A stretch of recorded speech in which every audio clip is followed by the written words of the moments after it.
안녕하세요, 여러분. 한국과 세계 뉴스에 오신 것을 환영합니다. 오늘은 캐나다와 호주가 국방협력을 강화하기로 한 소식부터 시작해 보겠습니다.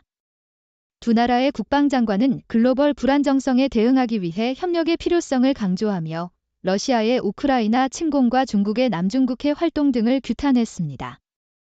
또한 중국의 군사력 증강과 러시아의 북극 활동에 대한 도전도 언급했습니다. 두 나라는 적대적 행위를 억제하고 평화로운 환경을 유지하기 위해 협력할 것을 약속했습니다.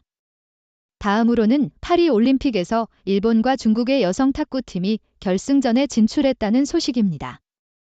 중국은 남녀 모두 결승에 올라 이번 올림픽에서 모든 탁구 금메달을 휩쓸 기회를 갖게 되었습니다.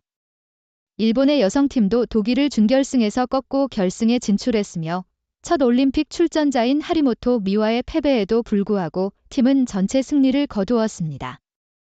마지막으로 파라마운트가 스트리밍 부문에서 첫 분기 수익을 보고했다는 소식입니다. 하지만 TV 사업 부문에서는 예상보다 큰 하락세를 보였습니다. 이에 따라 파라마운트는 미국 직원의 15%를 해고할 계획이며 대부분의 해고는 연말까지 완료될 예정입니다. 스트리밍 부문에서는 2분기에 2,600만 달러의 운영 수익을 기록했습니다. 자세한 내용은 계속 시청해주세요. CBC, 캐나다와 호주의 국방장관들은 제2차 세계대전 이후 전례 없는 글로벌 변동성 시대에 직면해 있으며 협력을 강화하는 것이 갈등을 피하는 데 필수적이라고 강조했습니다.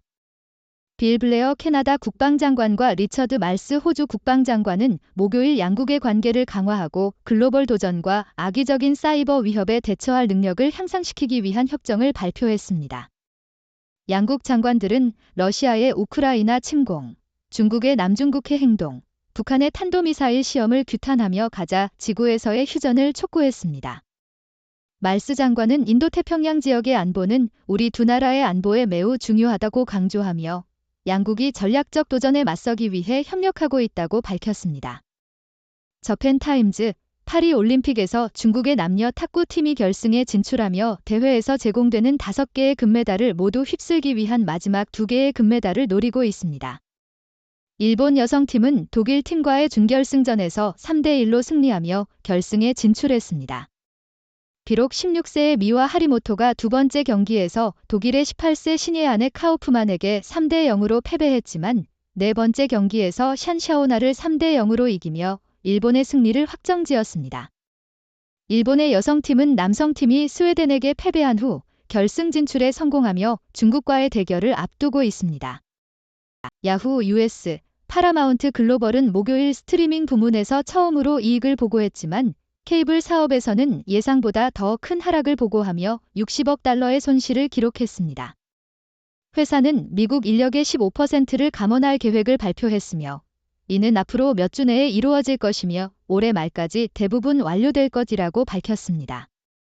스트리밍 부문에서는 2분기에 2,600만 달러의 영업이익을 기록하며 전년 동기 대비 4억 5천만 달러의 개선을 보였습니다.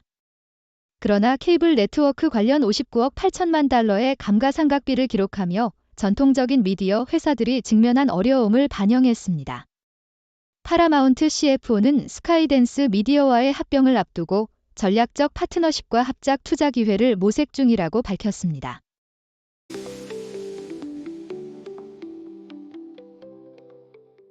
AP통신에 따르면 미국 올림픽 남자 농구팀은 파리 올림픽에서 세르비아를 상대로 극적인 역전승을 거두며 결승 진출을 확정지었습니다.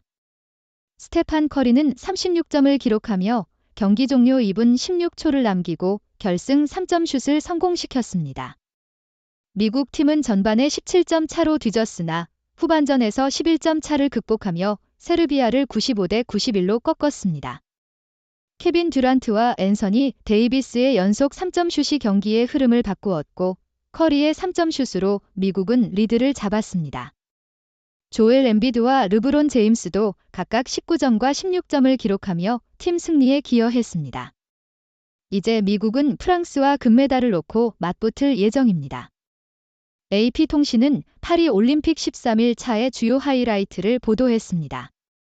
한국의 서채현은 스포츠 클라이밍 준결승에서 경쟁하였고 일본의 사소 유카는 여자 골프 2라운드에 출전했습니다. 프랑스의 클로에 발렌티니는 핸드볼 준결승에서 스웨덴을 상대로 골을 넣고 기뻐했습니다. 미국의 레이븐 손더스는 여자 포환 던지기 예선에 참가했고 뉴질랜드의 에리카 도스는 나크라 17 혼합 멀티헐 메달 레이스에서 기뻐했습니다. 다양한 종목에서 각국 선수들이 뛰어난 경기력을 선보였으며 미국의 시드니 맥너플린 레브론은 여자 400m 허들 결승에서 금메달을 차지했습니다. 야후 US에 따르면 파라마운트 글로벌은 스트리밍 부문에서 처음으로 수익을 기록한 반면 전통적인 TV 사업에서는 예상보다 더 큰 둔화를 겪었습니다. 스트리밍 부문은 2분기 동안 2,600만 달러의 영업이익을 기록했으며 이는 전년 동기 대비 4억 5천만 달러의 개선을 나타냅니다. 그러나 전체 매출은 68억 1천만 달러로 예상치인 72억 4천만 달러를 밑돌았습니다. 선형 광고 매출은 전년 대비 11% 감소하였으며 파라마운트 플러스 구독자는 280만 명 감소하였지만 사용자당 평균 수익은 26% 증가했습니다. 파라마운트는 스카이댄스 미디어와의 합병을 준비 중이며 이는 2025년 3분기에 완료될 예정입니다.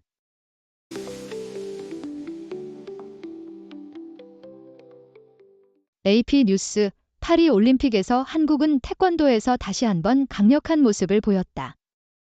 도쿄 올림픽에서 금메달을 단 한 개도 따지 못했던 한국은 파리에서 이틀 연속 금메달을 획득하며 자존심을 회복했다.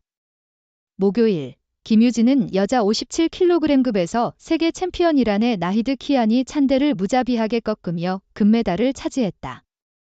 하루 전에는 박태준이 남자 58kg급에서 금메달을 따냈다. 이란 출신의 김리아 알리자데는 2016년 리우 올림픽에서 이란 최초의 여성 메달리스트로 동메달을 땄지만 이번에는 불가리아를 대표해 또 다른 동메달을 획득했다. 남자 68kg급에서는 우즈베키스탄의 울루그백 라시토프가 연속으로 금메달을 획득했다. 그는 요르단의 카림 자이드를 꺾으며 금메달을 확정지었다. 중국의 량유슈아이와 브라질의 에디발 폰테스는 동메달을 차지했다. 토론토 스타, 캐나다의 스카일러 파크가 파리 올림픽에서 태권도 여자 57kg급 동메달을 획득했다. 위니펙 출신의 25세 파크는 레바논의 라에티티아 아운을 2대0으로 물리치며 동메달을 차지했다. 파크는 8강에서 한국의 김유진에게 패했지만 김유진이 결승에 진출함에 따라 패자부활전을 통해 다시 한번 메달 기회를 얻었다. 파크는 터키의 하티체 쿠브라 일간을 2대0으로 이기고 체코의 도미니카 흐로노바를 2대0으로 물리치며 동메달을 확정지었다. CNN, 테네시주의 한 남성이 북한의 무기 프로그램을 위한 자금을 모으기 위해 IT 작업자 사기 계획에 가담한 혐의로 체포되었다. 매튜 아이작 누트는 북한 노동자들이 미국 시민으로 위장해 미국과 영국의 기술회사에서 일자리를 얻도록 돕고 그들이 번 돈을 북한과 중국 개인의 금융계좌로 세탁하는 음모를 꾸몄다는 혐의를 받고 있다. 누트는 내슈빌에 있는 자신의 집에서 노트북 농장을 운영해 북한 노동자들이 미국 인터넷 연결을 통해 일하는 것처럼 보이게 했다. 이 계획은 미국의 미디어, 기술 및 금융회사들에게 수십만 달러의 손해를 입혔다. 이번 사건은 북한의 제재 회피 계획이 얼마나 만연한지를 보여주는 또 다른 사례로 바이든 행정부의 국가안보 우선 과제로 떠오르고 있다.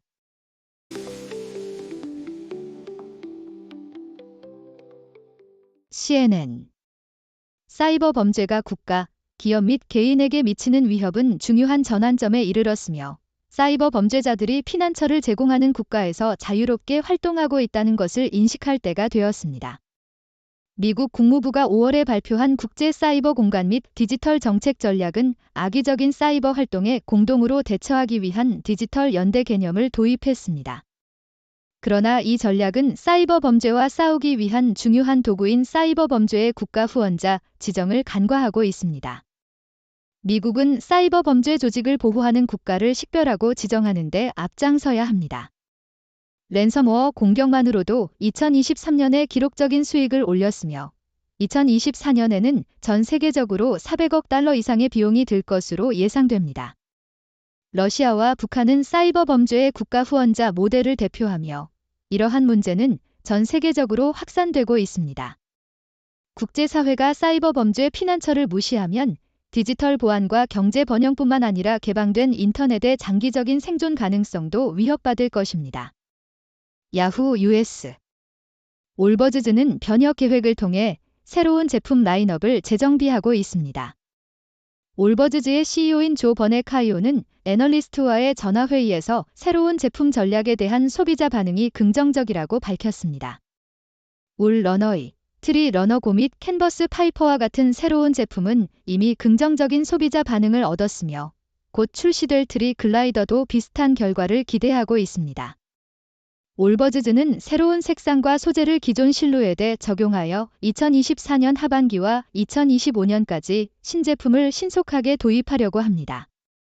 또한 2025년 가을과 2026년 봄을 위한 10개의 새로운 제품 출시를 준비 중입니다. 올버즈즈는 새로운 제품과 마케팅을 통해 브랜드의 새로운 고객을 유치하는 데 중점을 두고 있으며 새로운 제품이 정가에 판매되고 있다는 점도 브랜드 가치를 높이는 데 중요한 요소로 작용하고 있습니다. 회사는 2023년 3월에 사업 전환 계획을 발표했으며 제품 재정비, 미국 유통 최적화, 매장 수익성 개선, 국제 전략 재평가 및 비용 절감 등을 목표로 하고 있습니다. 야후 US 부트바워는 컨트리 음악 스타 모어건 왈런과의 투어 파트너십을 통해 비즈니스에 큰 활력을 불어넣고 있습니다. 부트바원의 CEO인 짐 칼로이는 왈런이 시장에 진입하고 나갈 때 비즈니스에 미치는 영향이 엄청나다고 언급했습니다. 왈런의 팬층은 젊고 패션 지향적인 고객이 많아 부트바원의 고객층과 잘 맞아떨어집니다. 부트바원은 2025 회계연도 1분기 실적에서 예상치를 상회하는 성과를 거두었습니다. 1분기 순매출은 전년 동기 대비 10.3% 증가한 4억 2,340만 달러를 기록했으며 순이익은 3,890만 달러로 증가했습니다. 남성용 웨스턴 부츠와 의류 부문에서 긍정적인 성과를 보였으며 여성용 웨스턴 부츠와 의류 부문에서도 개선이 있었습니다. 부트바워는 2025 회계연도 전체 매출 가이던스를 상향 조정했으며 올해 매출이 전년 대비 8.9%에서 11% 증가할 것으로 예상하고 있습니다.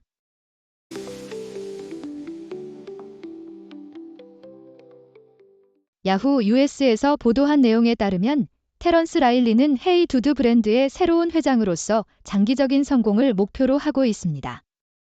그는 이전에 스텔리 브랜드의 회장으로서 그 브랜드의 급격한 성장을 주도했으며 크락스 인코어퍼레이티드의 최고 마케팅 책임자로서 크락스 클래식 클로그를 아이콘 제품으로 만들었습니다. 헤이 두드 브랜드는 최근 몇 분기 동안 매출 감소를 겪었지만 라일리는 브랜드의 인지도를 높이고 관리와 웬디라는 인기 실루엣을 중심으로 브랜드를 재정비하고 있습니다. 헤이 두드는 최근 뉴욕에서 새로운 컴프 컬렉션을 출시하며 소비자 경험을 향상시키기 위한 노력을 기울이고 있습니다. 또한 헤이 두드는 다양한 협업 기회를 모색하고 있으며 이 모든 것을 헤이 두드 방식으로 진행하고 있습니다. 더 글로브 앤드 메일에서 보도한 내용에 따르면 캐나다 출신의 전 유엔 관리가 스위스에서 스파이 혐의로 구금되었습니다.